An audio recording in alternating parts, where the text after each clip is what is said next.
Assalamualaikum warahmatullahi wabarakatuh. Sahabat pendidikan, selamat datang di podcast EduTalk FKIP Unsri, mendidik dengan hati, menginspirasi dengan ilmu. Di FKIP Unsri, di mana ilmu, inovasi, dan inspirasi bertemu.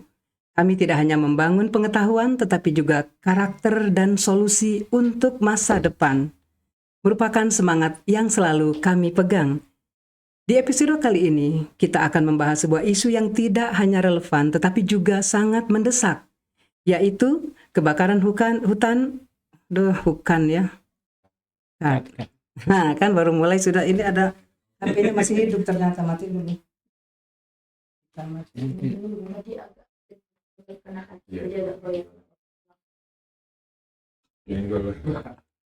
Pulang ya.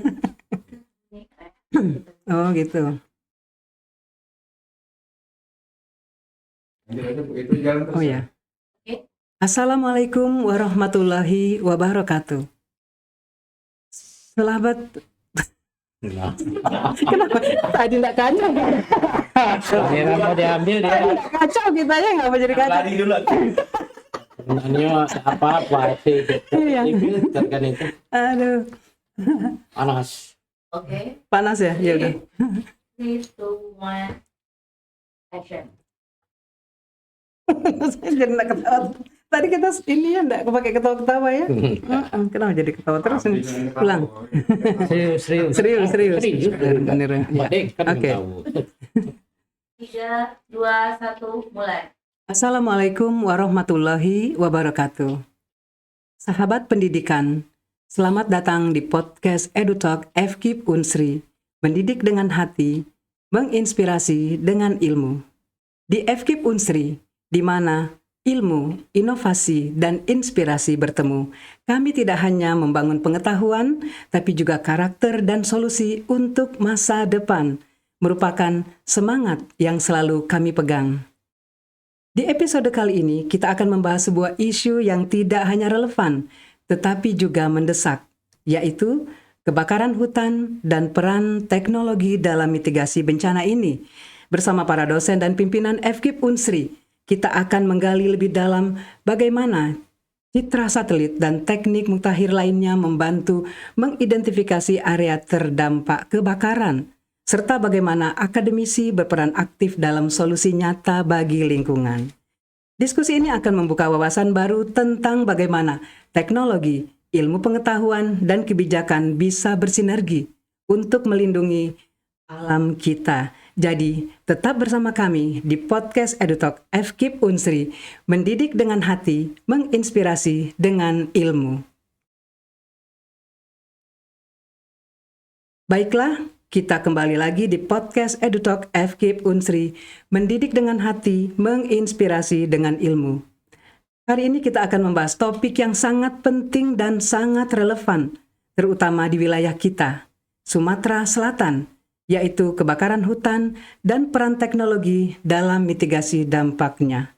Dan tentu saja saya tidak sendiri. Di episode kali ini kita kedatangan tamu spesial, Dr. Hartono MA, Dekan FKIP Unsri, dan Dr. Hamdi Ahsan MSI, Kepala Laboratorium Pendidikan Fisika FKIP Unsri, yang sangat berpengalaman dalam bidang ini. Mereka akan berbagi wawasan mendalam tentang teknologi yang digunakan dan mendeteksi dan mengatasi kebakaran hutan. Halo Pak Hartono. Halo, assalamualaikum para audiens semua. Senang sekali pada pagi hari ini akan kita berdiskusi tentang kebakaran hutan dan perubahan iklim. Halo Pak Hamdi. Halo juga, assalamualaikum audiens semua. Saya sangat senang bisa berbagi terkait dengan kebakaran hutan dan lahan serta pengaruhnya terhadap pemanasan global. Jadi selamat datang di podcast EduTalk FKIP Unsri ini Bapak berdua. Terima kasih sudah meluangkan waktu dan untuk berbagi di sini. Topik kebakaran hutan memang selalu menjadi perhatian utama kita, terutama karena dampaknya sangat besar bagi lingkungan dan masyarakat. Namun, sebelum kita lebih jauh, mungkin Bapak bisa sedikit bercerita tentang pengalaman di lapangan terkait kebakaran hutan ini. Ya, baik sekali Ibu Dr. Rita Indrawati MPD. sebagai Host. host kita pada pagi hari ini. Tentu ini sangat menarik ya, karena saya sendiri berdomisili di Palembang dan bekerja di kampus Unsri Indralaya. Setiap hari tentunya perjalanan dari Palembang Indralaya, dan banyak sekali pengalaman yang saya alami selama bertahun-tahun dalam perjalanan, khususnya di masa musim kemarau, musim kering. Fenomena yang terjadi begitu terik matahari, kemudian angin yang sangat kuat tentu membuat iklim yang panas dan kering. Dengan angin yang begitu kencang, terjadi gesekan-gesekan antara ilalang-ilalang tumbuh-tumbuhan, sehingga secara alami terjadi percikan-percikan api dalam hal ini, sehingga bisa terbakar secara alami. Dan ini tentu akan menimbulkan asap, api yang tentu dengan bantuan angin sangat cepat meluas terjadinya kebakaran. Alhamdulillah beberapa tahun kebelakangan ini pemerintah sangat sigap dalam hal ini untuk membordir, membom melalui helikopter, dan saya lihat dengan mata saya sendiri peristiwa-peristiwa tersebut, sehingga memang bisa diantisipasi dengan sigap oleh pemerintah untuk 5 tahun kebelakang ini. Namun mitigasi, kemudian pencegahan itu sangatlah penting, edukasi kepada masyarakat, karena kebakaran hutan ini tidak hanya terjadi secara alam, kadang-kadang juga masyarakat melakukan pembakaran lahan yang akan digunakan untuk pertanian, dan ini juga akan menjadikan potensi daripada kebakaran hutan bila tidak diawasi dengan seksama dalam waktu yang cukup lama seperti itu. Oleh karena itu, edukasi kepada masyarakat ini sangatlah penting, khususnya bagi petani, pemuda, masyarakat pada umumnya, untuk siaga pada masa-masa kemarau atau musim kering di Sumatera Selatan khususnya. Baik, terima kasih atas penjelasan dan pengalaman Bapak Hartono terkait dengan kebakaran hutan dan lain-lain. Bagaimana dengan Pak Hamdi? Bagaimana kondisi geografis dan cuaca yang menjadi faktor krusial kejadian ini? Ya, terima kasih Bu Rita. Jadi saya kebetulan bidang saya di situ. Jadi biasanya hebatnya karhutla itu ketika IOD positif ya, dan fase El Nino itu datang secara serentak, khususnya yang menjadi perhatian dunia kita ini pada lahan gambut. Jadi gambut dunia ini hanya 1,5%, tapi mengandung 30% dari CO2 ya, dari karbon dioksida yang ada di bumi. Jadi kebakaran hutan gambut sangat mempengaruhi pemanasan global. Terkait dengan di daerah kita Sumatera Selatan, memang kebakaran gambut ini menjadi hal yang sangat diperhatikan, karena pada konteks tertentu api itu sampai 2 meter di dalam tanah tidak padam, kemudian besoknya sudah muncul asap lagi, dan ketika dicek memang di bagian tanah tertentu yang sudah terjadi pelapukan kayu sekian puluh tahun sebelumnya, itu ada misalnya kayu gabus yang sering dipakai untuk tutup termos dulu. Nah itu seperti obat anti nyamuk. Jadi terus dia terbakar di dalam tanah, terbakar. Kalau tidak pakai eskavator tidak bisa diangkat. Nah ini kemudian yang kedua, vegetasinya ada namanya rumput ekor tikus. Itu kalau terbakar dikit dia loncat 200 meter, membakar daerah yang lain. Dan ditambah juga dengan kesadaran masyarakat, terutama membuang puntung rokok. Jadi membuang puntung rokok mengakibatkan kebakaran di sepanjang jalan lintas.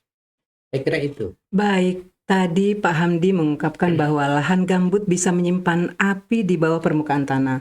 sehingga meskipun di permukaan terlihat padam, api masih menyebar di bawah tanah. Nah, bagaimana penyebaran api di bawah tanah bisa diidentifikasi, Pak?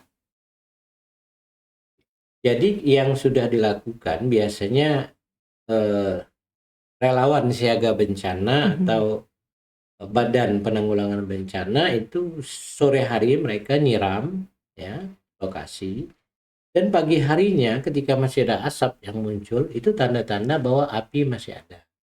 Dan sekarang ini sudah terpadu begitu, di setiap desa itu ada relawan siaga bencana, disediakan kontak person ya, nomor-nomor darurat, kemudian juga citra satelit, Bu. Jadi satelit ini banyak yang dipakai untuk mendeteksi karhutlah, seperti yang sensornya sangat sensitif dan resolusi tinggi itu Himawari, kemudian ada Sentinel, NOEE dan sebagainya, semuanya memiliki peran untuk mendeteksi adanya titik kebakaran di lahan gambut itu, walaupun kadangkala ada kendala terkait dengan tutupan awan. Namun tutupan awan ini juga sudah ada indeksnya, outgoing long radiation. Jadi pada saat yang sama ketika OLR-nya rendah, berarti awannya tebal, maka akan ada pendekatan AI sekarang ini untuk mendeteksi itu api kebakaran atau api yang dibuat misalnya membakar sampah, seperti itu. Menarik sekali. Tadi Anda menyebutkan bahwa tutupan awan menjadi kendala besar. Bagaimana petugas biasanya menangani hal ini di lapangan, Pak? Makasih. Jadi sekarang ini ada kombinasi antara data stasiun, kemudian juga data-data detektor darat. Biasanya di setiap lokasi sekitar sekian kilometer itu dipasang alat detektor partikel PM 2,5. Jadi kemudian ada juga hotline masyarakat yang akan melaporkan bahwa terjadi kebakaran, petugas datang digabung dengan data satelit. Karena data satelit ini terbatas. Pertama, satelit itu 3 kali misalnya keliling bumi dalam satu hari. Daerah yang disorotnya 2 kilometer. Nah, kalau ini tidak bertambah, ketika dia mutar yang kedua, ini bukan kebakaran, tapi bisa saja sel surya, Pak, yang dihamparkan, sehingga dia memantul ya. Nah, ditambah dengan satelit lain yang menggunakan hidung. Yang menggunakan hidung ini menggunakan mendeteksi partikel PM 2,5. Satelit yang menggunakan telinga itu mendeteksi petir yang terjadi ketika awan tebal begitu. Bahwa ini kebakaran tetapi ditutupi oleh awan. Jadi tergantung kepada sensitivitas satelit, kombinasi data dari darat, laporan masyarakat. Nah, kemudian diambil tindakan oleh petugas yang terkait. Baik, Pak. Jadi di sini petugas lapangan biasanya melakukan verifikasi langsung ke lapangan, tentu saja dengan melalui proses yang disebut dengan ground check. Bisa Bapak berbagi sedikit apa ground check itu, Pak? Ya, jadi ground check itu adalah pengecekan lapangan yang dilakukan oleh petugas. Jadi pertama, kebakaran itu baru ditangani manakala sudah terjadi selama sekian menit, paling tidak setengah jam atau 1 jam, dan dengan luasan tertentu. Mereka akan foto, kirim. Nah, kalau memang lokasinya tidak ada jalan, maka dikontak helikopter. Nah, kalau misalnya ground check ini sudah dilakukan pemadaman, masih ada titik api dari satelit, biasanya kalau dia di dekat jalan pakai eskavator. Jadi tanahnya digali, diambil. Jadi api itu memakan tanah, Bu. Jadi tanah itu dimakan oleh api kayak obat anti nyamuk tadi. Tanahnya itu dikerok, dibuang ke daratan, dan disiram lagi. Nah, dan besoknya biasanya ketika tidak ada lagi asap di lokasi pada pagi hari, maka itu dianggap sudah padam. Baik. Sahabat pendidikan, selamat datang kembali di podcast EduTalk. Menarik sekali. Terkait kebakaran di bawah permukaan, terutama di lahan gambut, apakah ground check rutin bisa mendeteksi ini? Mungkin Ya, baik, terkait dengan ground check ini tentunya eh, semua masyarakat seyogyanya bisa memantau dan Betul. melaporkan apapun aktivitas fenomena alam yang ada, apakah ada asap, ada api, tentu secara sistemik seharusnya dari tingkat warga, desa, atau kelurahan, kecamatan, kemudian koramil atau sekta, kemudian ke Polres tentunya. Tentu ini ada apa namanya jalurnya sendiri dalam hal Betul. pelaporan dan pengecekan. Tentu ujung tombaknya adalah masyarakat Betul tentunya, sekali. siapapun yang orang lewat misalnya atau masyarakat di sekitar tersebut. Eh, Tentu dengan laporan secepat mungkin yang terjadi di lapangan itu akan sangat menentukan eh, besar atau kecilnya atau penanganan yang secara tuntas, tidak apa namanya sempat apinya melebar, meluas, itu akan sangat menentukan. Oleh karena itu petugas tentunya seharusnya siap siaga eh, karena ada istilahnya Manggala Nih, Agni, Manggala ya, Agni.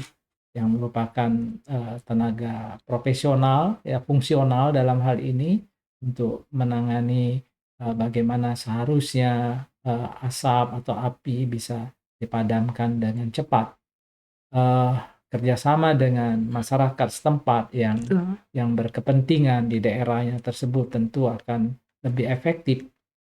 Kemudian ketersediaan sumber air tentunya, tandon-tandon air, di mana di kampus Universitas Sriwijaya sendiri sudah memiliki tandon air, dalam hal ini di Taman Firdaus, Iya. ada embung, di mana setiap kali kebakaran biasanya helikopter akan mengambil dari sumber air yang ada di Betul.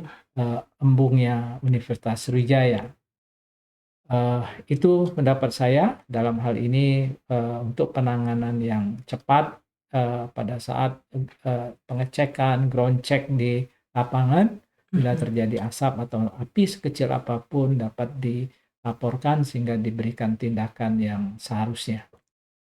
Baik, terima kasih Bapak Hartono. Jadi kita juga bisa melihat kecanggihan teknologi saat ini yang sangat membantu bagaimana mengatasi kebakaran hutan. Saya ingat Bapak tentang drone, sebuah alat canggih juga yang bisa memantau area luas secara cepat. Begitu ya Pak? Baik, dari data yang Pak Hartono tadi sebutkan, bagaimana Anda melihat hubungan antara kebakaran hutan dan pemanasan global? Silakan Pak. Ya, baik Ibu Dr. Rita, sangat erat tentunya hubungan antara kebakaran hutan dan pemanasan global. Yogyanya satu ekosistem hutan tentunya ini banyak menghasilkan oksigen dalam hal ini, dan juga ada hutan yang bagus tentunya akan menyerap CO2 yang ada di bumi ini. Nah, kalau itu terjadi penggundulan akibat kebakaran, ya kerusakan akibat kebakaran, tentu fungsi hutan sebagai paru-paru dunia akan hilang atau akan berkurang.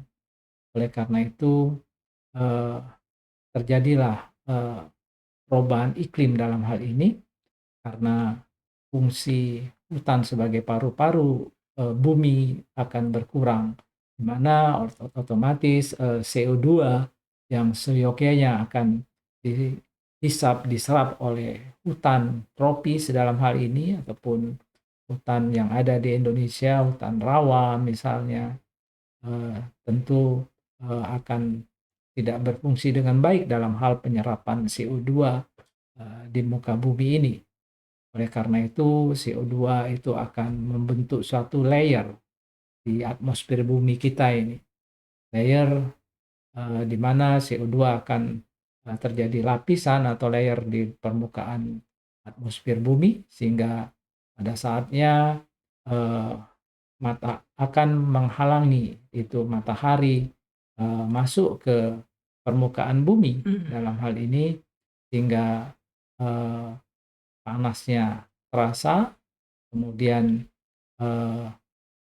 panas yang ada di permukaan bumi ini Tidak akan terhalang oleh layer CO2 itu, sehingga tidak bisa dilepas ke ruang angkasa. Nah, oleh karena itu permukaan bumi secara teori akan meningkat ya seiring dengan banyaknya CO2 yang ada di permukaan bumi yang dihasilkan daripada pembakaran hutan, daripada emisi kendaraan bermotor, dari pabrik-pabrik yang ada, dari rumah tangga, panas yang dihasilkan dari aktivitas industri, aktivitas manusia di dunia ini. Oleh karena itu, panas itu akan balik lagi, refleksi lagi ke bumi akibat ada layer CO2 yang ada di atmosfer bumi. Jadi itu sangat jelas secara signifikan hubungan antara hilangnya hutan-hutan yang ada di permukaan bumi, apakah akibat kebakaran atau akibat pengundulan hutan, sehingga secara jelas akan meningkatkan perubahan iklim yang ada di muka bumi ini. Terima kasih Bapak. Jadi untuk wilayah Sumatera Selatan, dampak jangka panjangnya termasuk perubahan pola cuaca, seperti musim hujan yang tidak menentu begitu ya Pak? Ya. Betul. Baik. Dalam pengalaman Anda nih Pak Hamdi, kebijakan apa yang paling efektif untuk mencegah kebakaran hutan? Ya, jadi kebijakan yang paling efektif artinya murah begitu, tapi bermanfaat, yang jelas melalui pencegahan. Nah, ini satu hal yang saya sarankan untuk Sumatera Selatan. Ingat loh, dalam 5 tahun terakhir kita kehilangan gambut ini 1 juta hektar Sumatera Selatan. Saya ambil data Badan Restorasi Gambut kemarin sore bahwa ada 1,1 juta hektar gambut yang hilang dalam 10 tahun terakhir. Apakah karena karhutla, apakah karena alih fungsi lahan menjadi perkebunan, kemudian juga alih fungsi lahan menjadi tempat hunian. Nah, namun sebenarnya pencegahan ini bisa dilakukan dengan berbagai cara. Yang pertama, seharusnya masuk di kurikulum SMP, SMA di Sumatera Selatan itu PBK ya. Jadi dari relawan bencana itu diberi kesempatan mengajar bagaimana memadamkan api, bagaimana menggunakan alat pemadam sederhana, bagaimana memadamkan kebakaran di hutan yang sedikit. Nah, sehingga semua orang mampu untuk mengatasi itu, tidak cuma menjadi penonton gitu. Ketika para petugas datang misalnya, kita tidak mengatasi kebakaran dengan HP, dengan smartphone, sekedar merekam videonya saja, tapi dia akan bertindak. Nah, yang kedua ada melalui penggunaan lahan yang sesuai dengan penggunaan lahan berkelanjutan yang tidak menggunakan api sebagai bahannya, misalnya seperti selokan yang dibuat. Dan benar seperti yang dikatakan oleh Pak Dekan, embung-embung harus diperbanyak di sekian banyak tempat, sehingga ketika terjadi kebakaran helikopter, ada embung yang kosong, dia ambil di embung yang lain untuk memadamkan itu. Dan di setiap desa itu harus ada mesin penyedot, karena dengan helikopter ini mahal sekali. Kalau tidak salah 1 jam itu bisa 50 juta operasionalnya untuk memadamkan kebakaran itu. Kan kalau kita beli mesin pompa di desa, ditarik sama-sama ke tengah rawa, itu bisa untuk lebih murah biayanya. Nah, dan saya kira itu sementara. Baik, terima kasih Pak. Dan sekarang untuk Pak Hartono selaku Dekan FKIP Universitas Sriwijaya, saya ingin mengetahui bagaimana Anda melihat kontribusi mahasiswa FKIP dalam menghadapi isu pemanasan global. Ya, terima kasih Ibu Dr. Rita Indrawati. Eh, Tentu dari perguruan tinggi dalam hal ini menyiapkan sekarang ini sedang menyiapkan kurikulum Ya. kepada semua mahasiswa calon guru Mhm. agar mereka literasi terhadap kebakaran hutan dan dampak-dampaknya, juga terhadap dampak kepada perubahan iklim. Paling tidak semua calon guru yang pada saatnya nanti berhadapan kepada siswa-siswa di dalam kelas, di mana calon guru tersebut memiliki otoritas, keilmuan dalam hal ini, bisa menyisipkan informasi-informasi terkait dengan kebakaran hutan dan perubahan iklim, apapun guru tersebut. Oleh karena itu, eh, perguruan tinggi dalam hal ini Universitas Sriwijaya, Fakultas Keguruan dan Ilmu Pendidikan eh, segera akan eh, membentuk kurikulum yang terintegrasi pada suatu mata kuliah di mana semua mahasiswa mengambil mata kuliah tersebut. Mata kuliah itu dirancang membekali para mahasiswa ilmu pengetahuan, dalam hal ini materi-materi terkait dengan kebakaran hutan dan perubahan iklim, dan juga mengedaki siswa memiliki problem solving dalam hal menyelesaikan masalah-masalah kebakaran hutan dan perubahan iklim ini, sehingga mahasiswa itu memiliki kesadaran aware terhadap perubahan iklim.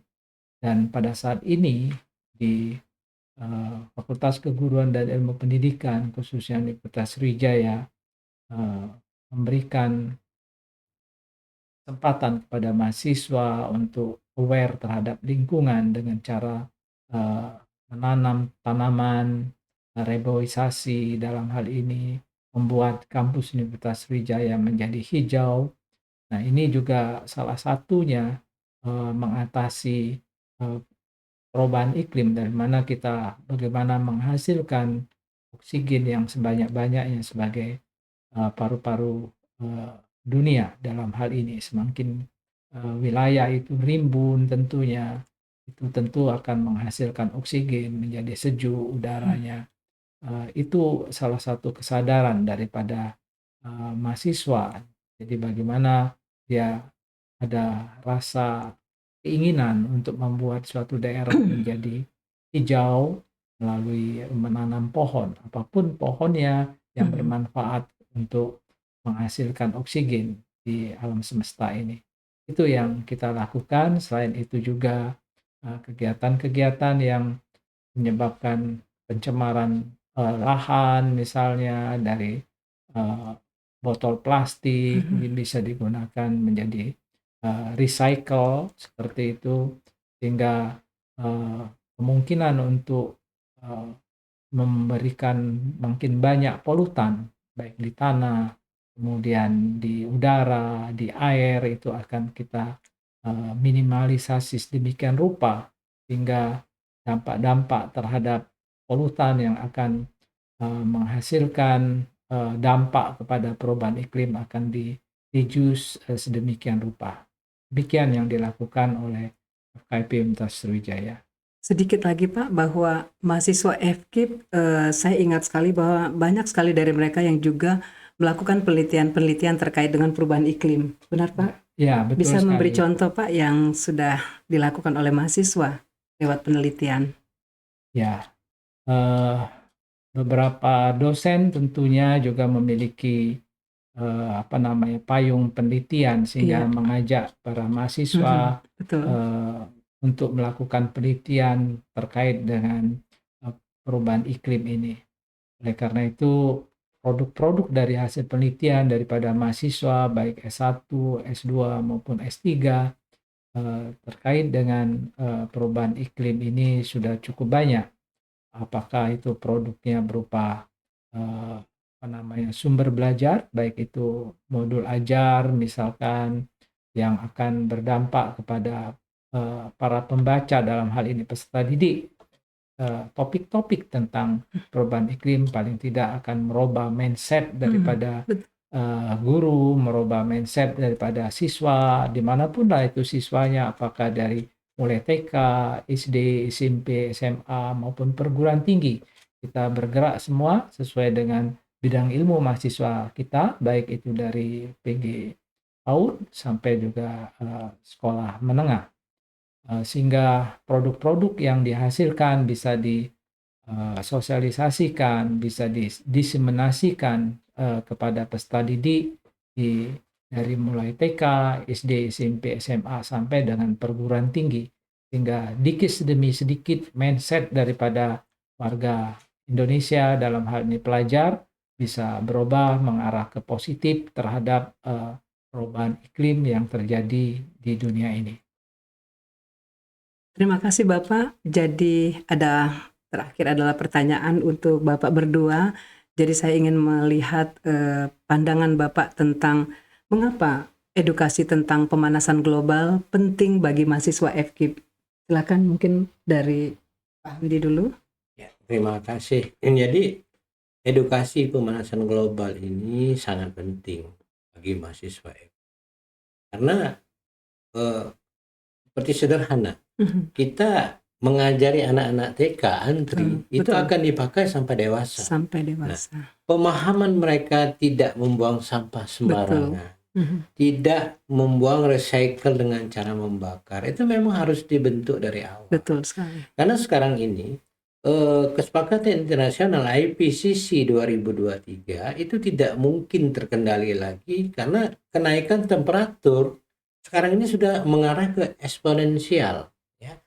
Jadi kalau tidak semua orang bergerak, kesadaran pelajar tidak dibuat, kesadaran para pendidik tidak dibuat, kesadaran para pengambil kebijakan ya dengan transportasi massal, kemudian lagi sekarang pemerintah juga sudah bagus kan, kalau lebih dari satu mobil satu rumah kena pajak tambahan itu untuk mengurangi dampak pemanasan global. Nah pada siswa juga seperti itu, barangkali kalau memang sudah terbentuk bisa saja bis sekolah yang diutamakan, bukan setiap siswa bawa kendaraan. Terus lagi dari segi tanaman ya, pemahaman ilmu yang dimiliki itu diamalkan. Misalnya kalau dia program studi biologi, ada kebun biologinya. Ini program studi biologi tidak pernah membuat taman di depan program studi biologi. Ini artinya belum sampai ke tingkat pengamalan. Harapan kita ke depan, kalau pemanasan global ini bisa ditahan, bumi ini menjadi tempat yang masih layak huni. Tetapi kalau tidak, maka tidak mungkin akan menghuni bumi, air laut akan naik ke darat, terus lagi es di kutub yang meliputi 80% dari air di bumi akan meleleh. Air tawar yang hanya 0,0015% akan menguap. Kemudian juga badai dan segala macam akan terjadi, gelombang panas, maka bumi ini menjadi tempat setengah neraka untuk manusia, kira-kira seperti itu. Jadi penting pendidikan itu untuk diawali dari TK sampai ke perguruan tinggi seperti yang disampaikan oleh Pak Dekan tadi. Terima kasih. Baik, terima kasih Pak. Mungkin dilanjutkan Pak Dekan, apa Ya, bisa baik, disampaikan? betul sekali yang disampaikan Bapak Dr. Hamdi Aksan tadi, bahwa kita harus aware dengan perubahan iklim ini. Saya ingat dulu ada buku yang namanya Science for All. Jadi bagaimana sains itu berguna untuk semua. Analogi dengan itu, climate change juga, pendidikan climate change itu berguna untuk kita semua. Climate change for all. Oleh karena itu, semua warga di dunia ini harus literate dengan climate change. Semua aspek kehidupan itu akan terpengaruh oleh perubahan iklim ini. Baik itu khususnya ekonomi, pertanian, semuanya akan terpengaruh. Kemudian bencana alam tentunya. kemudian tempat tinggal dalam hal ini sangat berpengaruh sekali terhadap perubahan iklim ini. Jadi semua orang harus tahu dengan perubahan iklim ini sesuai dengan tingkat pendidikannya, tingkat sosial ekonominya, apapun pekerjaannya, ini harus tahu tentang perubahan iklim ini, literate dengan perubahan iklim. Poinnya seperti itu, Ibu. Terima kasih banyak Bapak berdua telah hadir di podcast FKIP. Terima kasih sekali lagi pada Dr. Hartono MA, Dekan FKIP Unsri, dan Dr. Hamdi Ahsan, SSI, selaku Kepala Laboratorium Pendidikan Fisika FKIP Unsri, atas informasinya yang kaya dan bermanfaat. Dari diskusi ini kita jadi tahu bahwa teknologi bisa jadi alat penting dalam menjaga kelestarian alam dan mengatasi perubahan iklim, termasuk kebakaran hutan yang kerap melanda wilayah kita Sumatera Selatan. FKIP sebagai tempat atau lembaga pendidikan tentu memiliki peranan penting yang strategis dalam menumbuhkan kesadaran lingkungan kepada mahasiswa, guru, dan masyarakat. Pendengar setia podcast FKIP Unsri, kita adalah agen perubahan. Teruslah belajar, berinovasi, dan berkarya demi masa depan yang lebih baik. Tidak hanya bagi diri kita sendiri, tetapi juga untuk bumi yang kita tinggali ini. Ingatlah, di FKIP kita membangun masa depan dengan hati dan ilmu. Kita akan membahas isu-isu penting lainnya dalam dunia pendidikan dan peran kita sebagai pendidik untuk Indonesia lebih baik. Sampai jumpa lagi di podcast EduTalk FKIP Unsri, mendidik dengan hati, menginspirasi dengan ilmu. Wassalamualaikum warahmatullahi wabarakatuh. Warahmatullahi wabarakatuh. Alhamdulillah. Terima kasih banyak. Selesai.